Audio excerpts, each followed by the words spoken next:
Good morning and welcome back to Miniature Monday on Gaming with ADHD.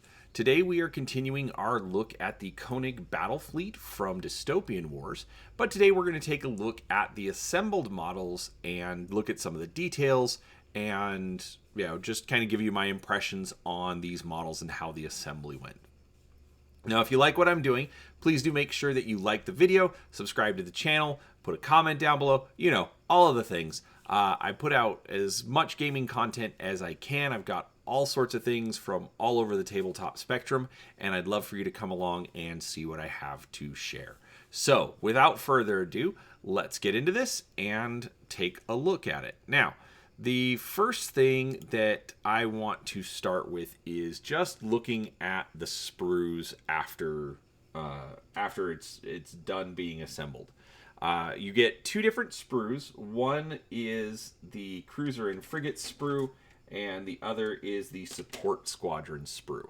And one thing I really do like about Dystopian Wars is how few pieces are wasted.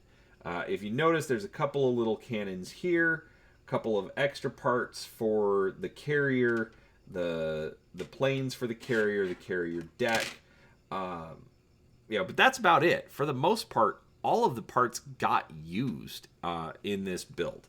In the carrier sprue, in fact, there's just one piece, which actually made me laugh hysterically because since I'm kind of new to the game, I didn't realize that the Schomburg class cruiser has trains.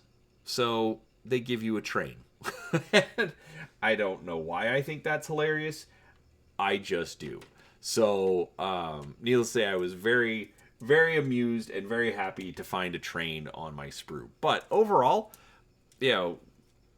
there's not a lot of waste, and I absolutely appreciate it when a company can do that. So, with that said, let's actually take a look at the models themselves. Now, first up, we have the Konig class generator ship. So, as you can see, it does have the 3 generator parts, one here, and then 2 in the aft section of the ship. And then we have a giant energy cannon up here in the front. I do like the detail on the command bridge. There's this little ladder staircase coming up in the front of the bow. And the guns on the side, all of this actually looks really good. The Teutonic cross there on the side. Overall, this just, this is great. This is a good looking model. It was a little fiddly to put together with those side pieces underneath the bridge. They don't fit quite as well as I would like. Basically, I put the glue on the piece and then kind of just pressed it into place and held it there until it's set. I don't know what that's going to do as far as the durability of the model. So that was a little concerning, but overall it wasn't too bad. I don't have the generators glued in right now.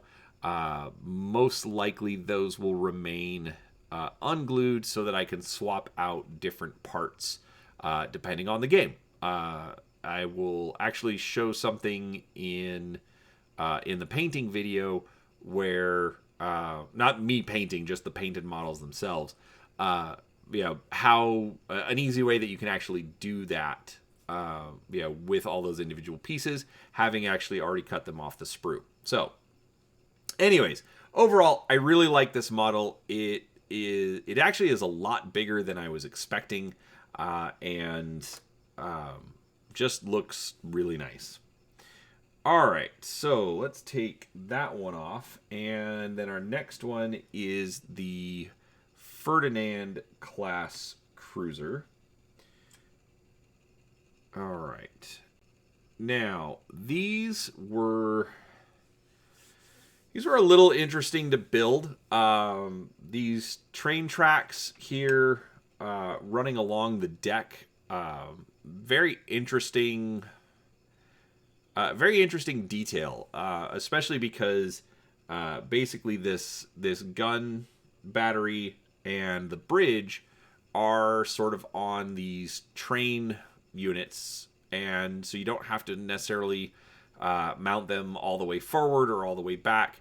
It gives you a little bit of flexibility on it, but overall, the plastic actually shows off a lot of detail. You get a lot of detail in the rivets around the ship. So, good looking model on this one. The build was a little frustrating because of the way the deck and the sides go together, and then you put the bow on.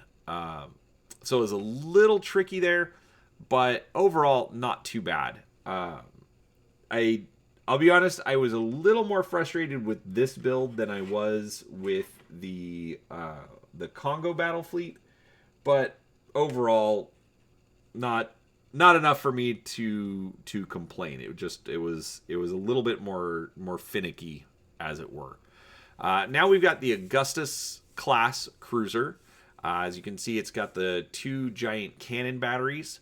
Actually, that's one thing I will point out. So that split bridge with the 2 supports coming down into the train tracks on the deck, that was a bit frustrating to put together. They don't have any pins or slots to go together very well.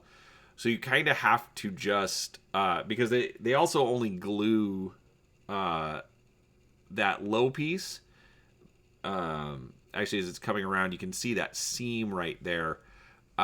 Basically, along that seam is the only place they glue together, and it's a little tough to get right.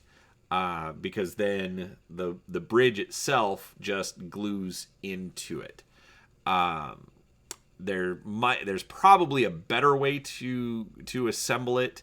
Unfortunately, I didn't figure it out. So a little rough, but the end result I like. I think these are a nice strong looking ship.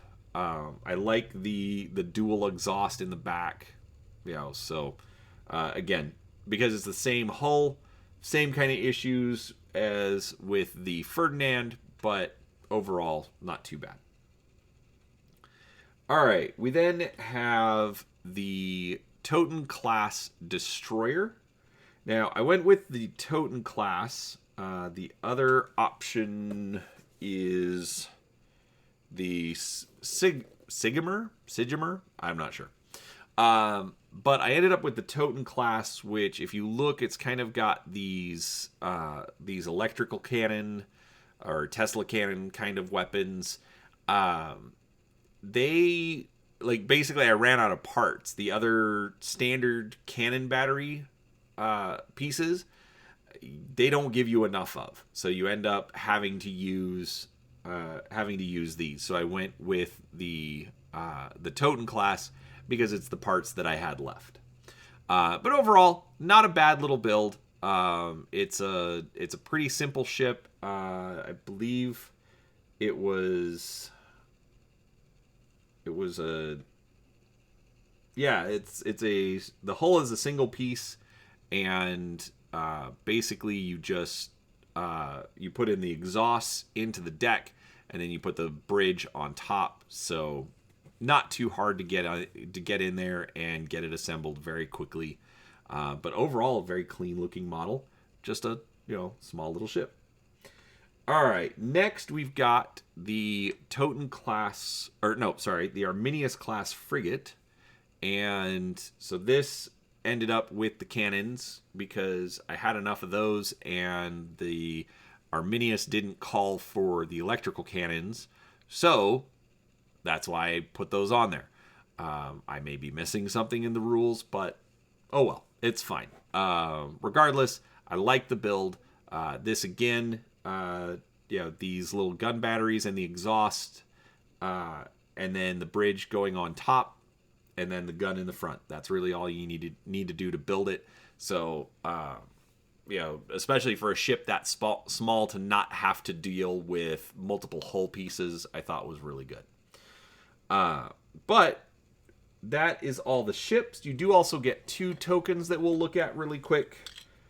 For starters, you get a standard SRS token that has the 3 fighter planes. SRS is short for Short Range Squadron. I finally learned that.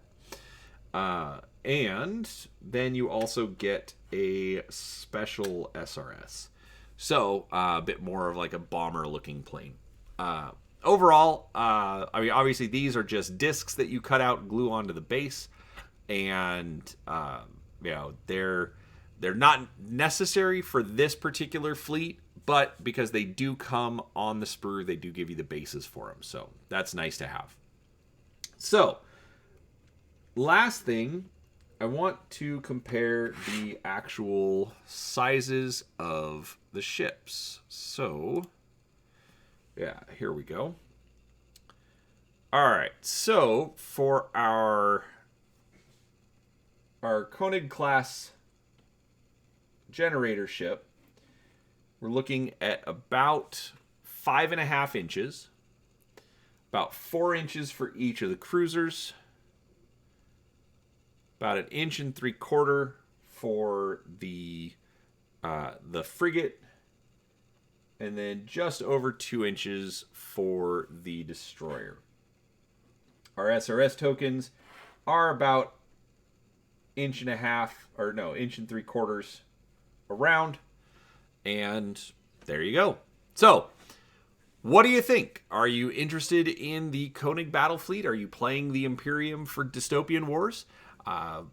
What do I need to go for next? I mean, obviously they've got the frontline and the support squadron options, but obviously I've got a mix of things, so I'm going to experiment with it. But overall, I did enjoy the build. I like these ships, and I'm looking forward to painting them, which will be the next Konig video. But in between then, I will actually have a video for the Congo fleet that I have finished painting. So, with that being said, thank you for watching. I do appreciate your time today. And like I said, comment down below. Let me know what you think of the fleet. What do you think of the designs? And we'll go from there. Thanks for watching. Bye.